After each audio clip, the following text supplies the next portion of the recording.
Hello, my friends. Today we're going to be talking about a car company who really was David to the big three Goliaths. A car company that brought you the first, well, we didn't really get it, but brought you the concept of the first American mid-engine supercar, the AMX3. A car company who brought us the beloved Javelin and also the kooky, quirky Gremlin. And if you haven't already guessed it, we're going to be talking all about the history of AMC, American Motors Corporation. So, let's do it.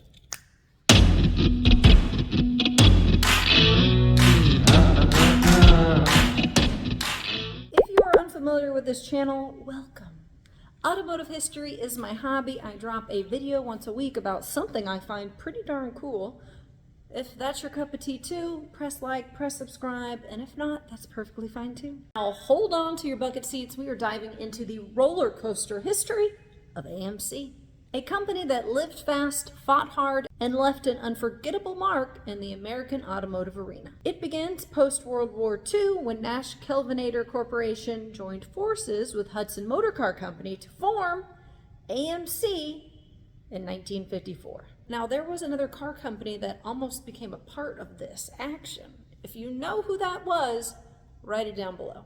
AMC was not one of the big three in the automotive industry. They really were the David to the Goliaths of Ford, GM, and Chrysler. But their size did not stop them from claiming their stake in the automotive industry. In the late 1950s, under the guidance of George Romney, yes, Mitt Romney's dad, AMC embraced a compact car strategy. They introduced models like the Rambler American, which aimed to increase fuel efficiency and practicality in a market that was really dominated by a bunch of gas guzzlers. And it worked. The Rambler was a hit, appealing to cost-conscious consumers and earning AMC a reputation for innovation. In the 1960s, AMC took a bold leap in introducing the Rambler Rebel and the AMC Javelin. They also threw their hat in the pony car ring with the AMC AMX. These were really attempts to compete in the performance car arena, though they faced some pretty stiff competition with performance Mustangs and Camaros of the day. Now, let's talk about my favorite in the mix, the AMC AMX3. That car was a tantalizing testament to the innovative spirit of AMC, but we would never really get our hands on it. This sports car was the embodiment of sleek design and performance, and it was meant to push the boundaries of the day. It was designed by Dick Teague, which is really interesting because I was just covering a 1955 Packard Caribbean that was designed by Dick Teague as well, and couldn't be any more different, frankly. The guy, prolific designer, for sure. All right. Now, like I was saying, designed under the watchful eye of Dick Teague, its captivating form featured pop-up headlights, a long hood and aggressive stance, and beneath that hood lay a 390 cubic inch V8, capable of 340 horsepower, paired with a 4-speed manual transmission. If you're wondering why I've spent so much time on the AMX3, well, clearly because it's badass. Also because I've already done a whole video on it, and I could talk about it some more. If you want to learn all about the AMX3, its history, and why it was ultimately, it had the plug pulled out from under it. That's not how that saying goes. It had the plug pulled, or the carpet pulled out from under it. Check it out. I'll put the link down below. Now, let's talk about the AMC Javelin, which was a charismatic presence in the sports car arena from the 1960s and 70s. It was a testament to AMC's ambition and capabilities to actually compete in the muscle car arena. Launched in 1968, the Javelin showcased a sleek and aggressive design. Long hood, short rear deck, and optional distinctive racing stripes. And it offered a range of powerful engines, including that 390 V8. And its appearance in Trans Am Racing Series really did further solidify its credentials for performance. And through multiple generations, it underwent design refinements and multiple performance upgrades, leaving its mark as a formidable opponent in the pony car segment. And then we have the memorable AMC Gremlin, introduced in the 1970s with what you could say a very unique design and style. Now, Some called it quirky and some didn't know what to make of it, but what it did make was a buzz. Introduced in 1970 and born from the fuel crisis, energy crisis, and the need for fuel-efficient cars, the Gremlin, with its distinctive design, turned heads with its compact proportions and uniquely truncated rear end. It really was a cost-effective choice for many, and it came in a range of engines from your fuel-efficient inline six to the sportier AMC V8. You could say the Gremlin's hallmark really was for being cute ugly. It certainly had its critics, but it also had its sales, which proved that unconventional design and practicality could find a place with American buyers. Well, let's talk a little bit about a bold move when AMC decided to team up with Renault in the 1970s. AMC and Renault started rolling out cars like the Renault Alliance and the Encore. While they did produce some cars, nobody would say this was a monumental success, and frankly, some of the cars were a little bit trash.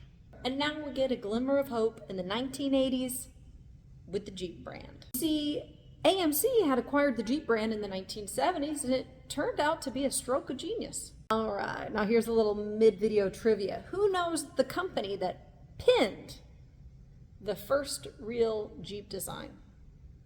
If you know, write it down below. I do have a full history video on the Jeep as well. It's pretty dope.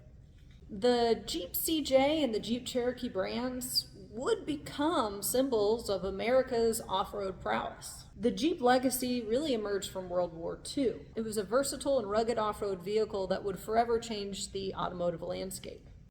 It was really AMC that recognized the opportunity in the Jeep when they bought it in the 1970s and brought it really into civilian production. And it was this dedication to innovation and smart design that really kept AMC as one of the most appealing brands of the day. But in the end, AMC could just not compete with the industry giants of the day. And in the 1980s, when Chrysler, with Lee Iacocca, came knocking to try and buy the AMC Jeep brand, they decided to sell. And this moment really marks the end for AMC as an independent entity. And on December the 14th, 1987, the last AMC Eagle wagon left the assembly line. AMC really was a tale of innovation, ups and downs, and quirkiness. A beloved quirkiness, I must say. Although they weren't able to compete on the massive scale as the big three, they left an indelible impression on the automotive world. Whew, ups and downs. Golly. Really though, they were coming out for cars, they were paying attention to what consumers actually wanted, in my opinion. And they were coming out with cars. Now, I think that Ford paid off AMC so they wouldn't come out with the AMX3, which would have been direct competition with the Pantera. All right, because at one point, Ford was basically producing the Pantera de Tomaso. So what do you think of that, huh? Did you like the Gremlin? I do, of course, I like weird things. Oh man, I always think about what if some of these car manufacturers survived, kept producing. Like, I think that if they hadn't pulled the plug on the AMX3, like, not only would that have been such a major boost for morale, but that would have put them on such a scale, like, for purchasers, you know, like purchasers' minds. Like, I just think it could have done something big for them. But anyways, don't. The past is the past and the history is the history. So anyways, if you like this kind of thing like I do, this is my hobby. I love automotive history. I grew up around cars. It's my thing. If you like it like I do, go ahead and press subscribe, press like, and if you don't, that's perfectly fine too. It's now happy hour, and I'm going off to meet my sister and my mom at a bar, probably our bar, and have a little drink. So,